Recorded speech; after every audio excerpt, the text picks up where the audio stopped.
Good evening friends, welcome back to YouTube channel Cascade of Maths. അപ്പോൾ ഞാൻ ഇന്ന് വന്നിരിക്കുന്നത് class 7th maths second part text ബുക്കിലെ first ചാപ്റ്ററായ റിപ്പീറ്റഡ് മൾട്ടിപ്ലിക്കേഷൻ്റെ ഫസ്റ്റ് വീഡിയോ ആയിട്ടാണ്. ആൻഡ് ഈ വീഡിയോയിൽ നമ്മൾ ഡിസ്കസ് ചെയ്യാൻ പോകുന്ന ടോപ്പിക് ഫാക്ടേഴ്സ് എന്ന് പറയുന്ന ഒരു ടോപ്പിക്കാണ്. ഓക്കെ, അപ്പോൾ നമുക്ക് എന്ത് ചെയ്യാം, നമ്മുടെ വീഡിയോയിലോട്ട് കടക്കാം. അപ്പോൾ നമ്മുടെ ഇന്നത്തെ ചാപ്റ്റർ എന്ന് പറയുന്നത് റിപ്പീറ്റഡ് മൾട്ടിപ്ലിക്കേഷൻ ആണ്. നമ്മുടെ പാർട്ട് 2 ടെക്സ്റ്റിലെ ഫസ്റ്റ് ചാപ്റ്റർ ആണ് അല്ലേ. അതിൽ നമ്മൾ ഇന്ന് നോക്കാൻ പോകുന്നത് ഫാക്ടേഴ്സ് എന്ന് പറയുന്ന ടോപ്പിക്കാണ്. ചാപ്റ്ററിൻ്റെ ഫസ്റ്റ് കൺസെപ്റ്റാണ്.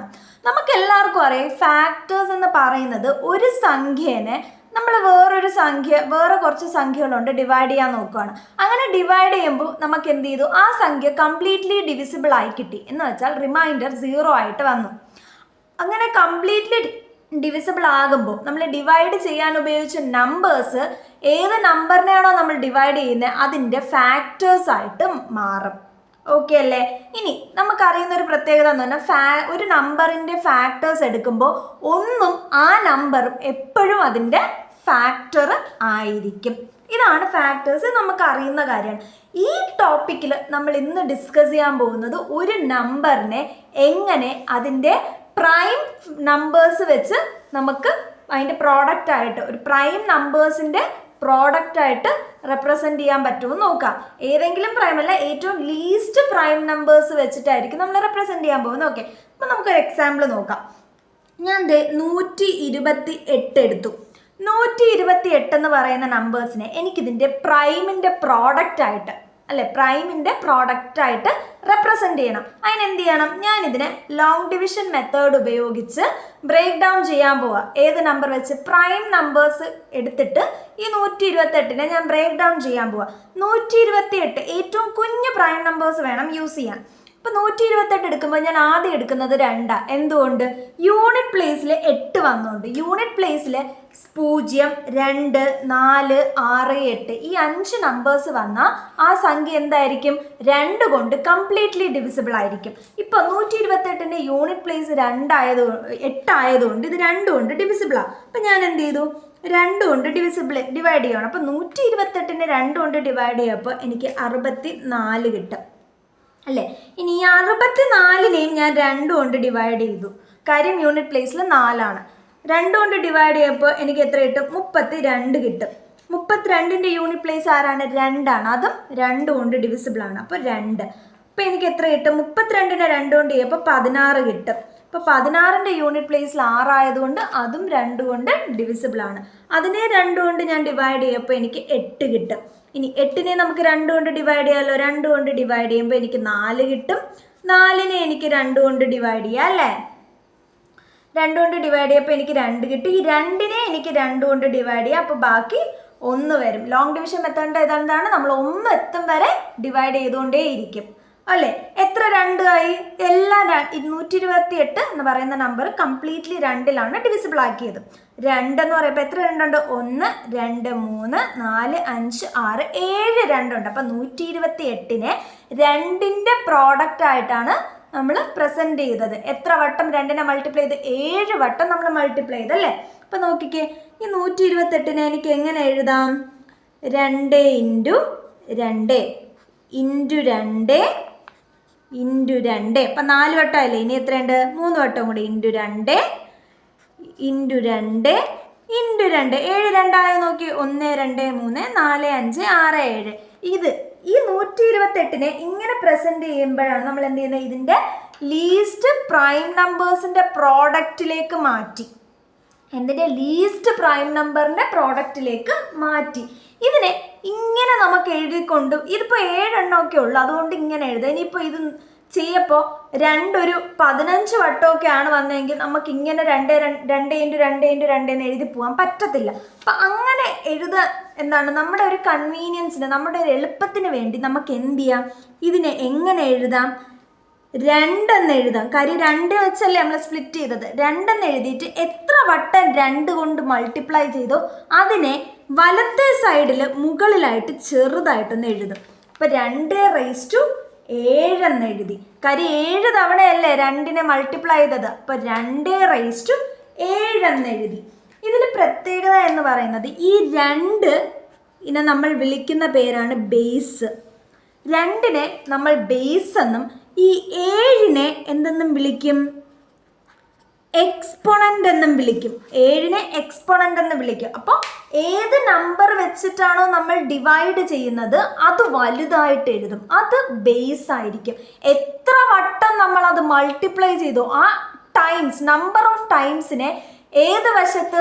ബേസിൻ്റെ വലത്തെ സൈഡിൽ മുകൾ വശത്ത് ചെറുതായിട്ട് എഴുതും. അതിനെ നമ്മൾ എക്സ്പോണൻ്റ് എന്ന് പറയും.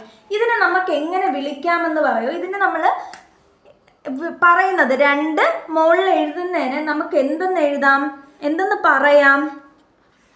2 to the 7th power. 7 അല്ലേ? അപ്പോൾ 2 to the 7th power. 7th power എന്ന് എഴുതാം. എങ്ങനെ എഴുതാം? 2 to the 7th power എന്ന് പറയാം. അല്ലെങ്കിൽ എന്തെന്ന് പറയാം? 2 raised to the power 7 എന്ന് പറയാം. 2 raised to the power 7. അപ്പം എങ്ങനെയൊക്കെ പറയാം? 2 to the 7th power എന്നും പറയാം, 2 raised to the power 7 എന്നും പറയാം. നമ്മൾ പറഞ്ഞ് അങ്ങ് ശീലിക്കുമ്പോൾ നമ്മൾ എന്ത് ചെയ്യും? 2 raised to 7, പിന്നെ അവിടെ പവർ പറയത്തില്ല, 2 raised to 7 എന്ന് അങ്ങ് നമ്മൾ പറഞ്ഞ് പോകും. ഓക്കെ ആണല്ലോ?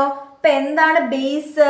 ആ ഏത് നമ്പറാണോ നമ്മൾ ഡിവൈഡ് ചെയ്യാൻ എടുക്കുന്നത് അവരാണ് ബേസ്. ആ നമ്പറിനെ എത്ര ടൈംസ് നമ്മൾ റിപ്പീറ്റ് ചെയ്ത് മൾട്ടിപ്ലൈ ചെയ്തു അതാണ് എന്തെന്ന് പറയുന്നത്?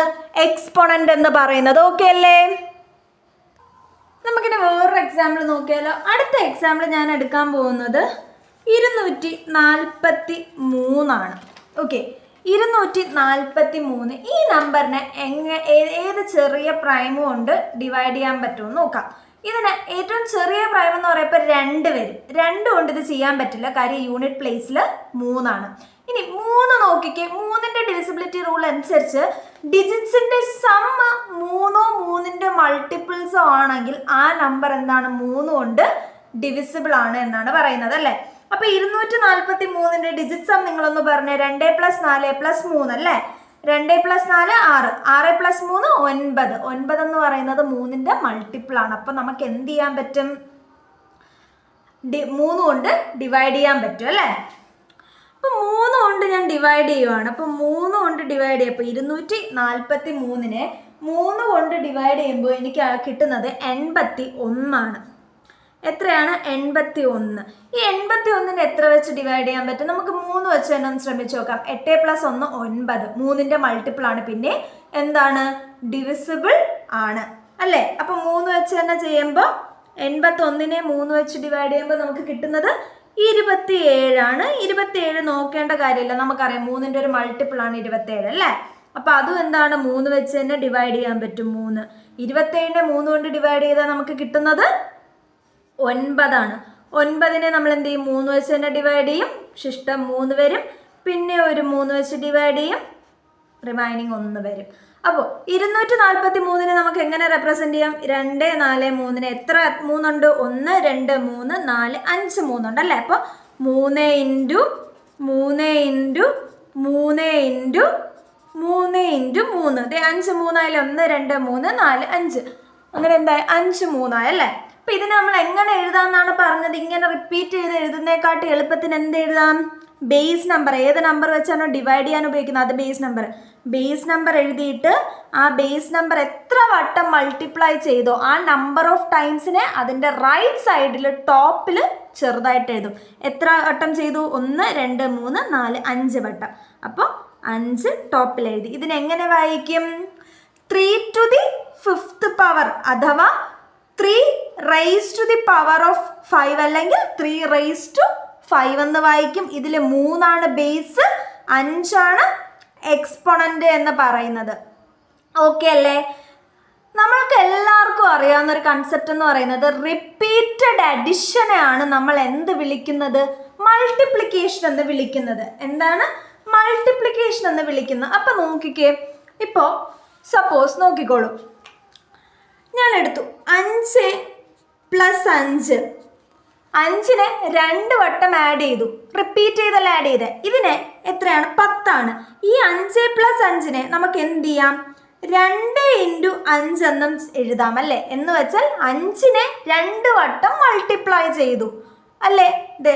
റിപ്പീറ്റഡ് അഡിഷൻ ആണ് മൾട്ടിപ്ലിക്കേഷൻ എന്നതാണ് ഈ പറയുന്നത്. ഇനി ഞാൻ ഈ 5നെ 3 വട്ടം എടുക്കുകയാണെങ്കിലോ 5 പ്ലസ് 5 ഇതിനെങ്ങനെ എഴുതും? 3 ഇൻറ്റു 5 എന്ന് എഴുതാം അല്ലേ? എന്താണ്? 5നെ 3 വട്ടം മൾട്ടിപ്ലൈ ചെയ്തു ആണല്ലോ.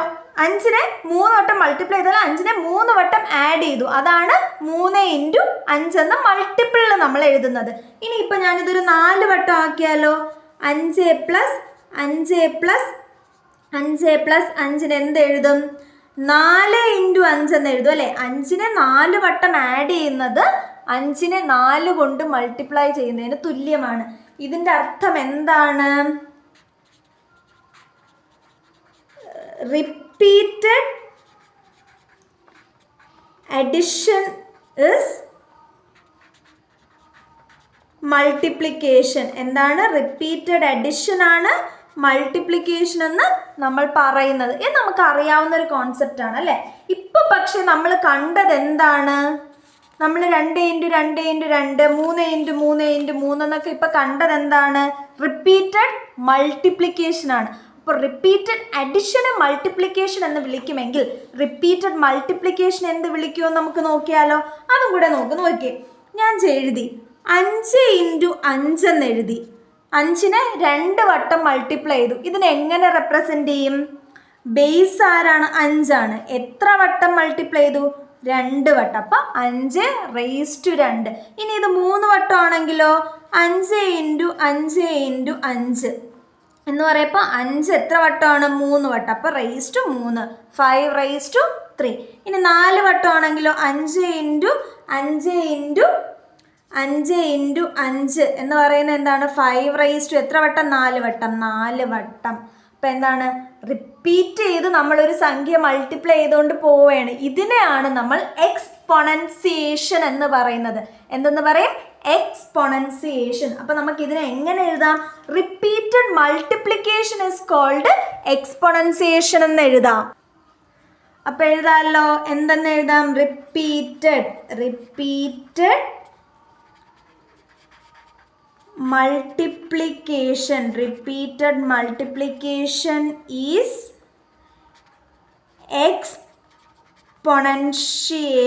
exponentiation. ഓക്കെ അല്ലേ? അപ്പോൾ റിപ്പീറ്റഡ് അഡിഷൻ ആണ് മൾട്ടിപ്ലിക്കേഷൻ, റിപ്പീറ്റഡ് മൾട്ടിപ്ലിക്കേഷൻ ആണ് എക്സ്പൊണൻഷിയേഷൻ.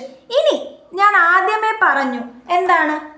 നോക്കിക്കേ, 5 റേസ് ടു പവർ ഇവിടെ 2 എന്ന് എഴുതി. എന്തെന്ന് എഴുതി? 2 എന്ന് എഴുതി. അപ്പോൾ എന്താണ് ഞാൻ പറഞ്ഞത്? ഈ താഴെ എഴുതുന്ന ആളെ ബേസ് എന്ന് വിളിക്കും അല്ലേ? താഴെ എഴുതുന്ന ആളെ ബേസ് എന്നും അതിൻ്റെ റൈറ്റ് സൈഡിൽ മുകളിൽ കുഞ്ഞായിട്ട് എഴുതുന്ന ആളെ എക്സ്പൊണൻ്റ് എന്നും വിളിക്കും. എന്തെന്നും വിളിക്കും? എക്സ്പൊണൻ്റ് എന്നും വിളിക്കും. അപ്പോൾ എക്സ്പൊണൻ്റ് എന്ന് പറയുന്നത് എന്താണ്? ആ ഒരു സംഖ്യയെ എത്ര വട്ടം റിപ്പീറ്റ് ചെയ്ത് മൾട്ടിപ്ലൈ ചെയ്തത്, നമ്പർ ഓഫ് ടൈംസ് മൾട്ടിപ്പിൾഡ് ആണ് എന്തെന്ന് പറയുന്ന എക്സ്പൊണൻ്റ്. ആ സെയിം സംഖ്യയെ, പല സംഖ്യകളല്ല, ഒരൊറ്റ സംഖ്യയെ നമ്മൾ എത്ര വട്ടം റിപ്പീറ്റ് ചെയ്ത് മൾട്ടിപ്ലൈ ചെയ്തു, അതാണ് എക്സ്പൊണൻ്റ്. ഓക്കെ അല്ലേ കൂട്ടുകാരെ? ഇനി നമുക്ക് എന്ത് ചെയ്യാം? അടുത്തതൊന്ന് നോക്കാം. ഓക്കെ, ഇനി ഇതേ നോക്കിക്കേ, അടുത്ത ഒരു ഇതായിട്ട് ഞാൻ എഴുതാൻ പോകുന്നത് നോക്കിക്കോ. 2 ഇൻറ്റു 2 ഇൻറ്റു 2 എന്ന് എഴുതി. ഓക്കെ, 2 ഇൻറ്റു 2 ഇൻറ്റു 2 എന്ന് എഴുതി. ഇതിന് നമുക്ക് എങ്ങനെ എഴുതാൻ പറ്റും? ഞാനിപ്പോൾ പറഞ്ഞ അനുസരിച്ച് 2 വെച്ചല്ലേ മൾട്ടിപ്ലൈ, അപ്പോൾ 2 ആണ് ബേസ് അല്ലേ? 2 ബേസ് എഴുതി. എക്സ്പൊണൻ്റിൽ ആര് വരും? 2നെ എത്ര വട്ടം മൾട്ടിപ്ലൈ ചെയ്തു? 3 വട്ടം മൾട്ടിപ്ലൈ ചെയ്തു. അപ്പോൾ 3 എക്സ്പൊണൻ്റ്. ഓക്കെ അല്ലേ? ഇതിൻ്റെ ഉത്തരം നിങ്ങളൊന്ന് പറഞ്ഞേ.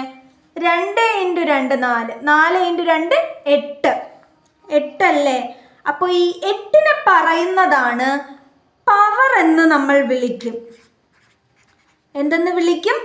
പവർ എന്ന് വിളിക്കും. എന്ന് വെച്ചാൽ ഈ ബേസും എക്സ്പോണൻറ്റും ചേർത്തിട്ട് നമ്മളൊരു സംഖ്യയെ റെപ്രസെൻ്റ് ചെയ്യില്ല. അതിനെ നമ്മുടെ ആൻസർ കണ്ടിന്യൂസ് മൾട്ടിപ്ലൈ ചെയ്തെടുക്കുന്ന ആൻസറിനെ പവർ എന്ന് വിളിക്കും.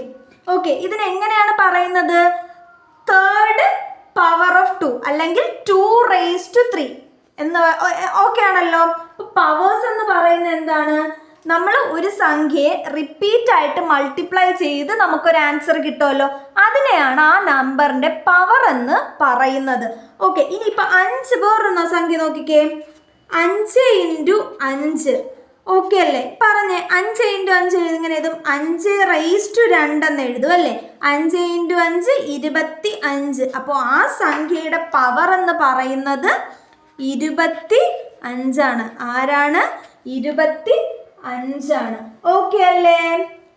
ഇനി അടുത്ത നോക്കി, ഇനി ഒന്നും കൂടെ നോക്കാം. നമുക്ക് 7 × 7 4 വട്ടം ഉണ്ട്. അപ്പോൾ ഇതിന് എങ്ങനെ എഴുതും? 7⁻⁴ എന്ന് എഴുതും. ഓക്കെ, ഇതിൻ്റെ ആൻസർ എന്ന് പറയുന്നത് എത്രയാണെന്ന് നോക്കിയേ, 2401. അപ്പോൾ ഇതിൻ്റെ പവർ എന്ന് പറയുന്നത് എന്താണ്?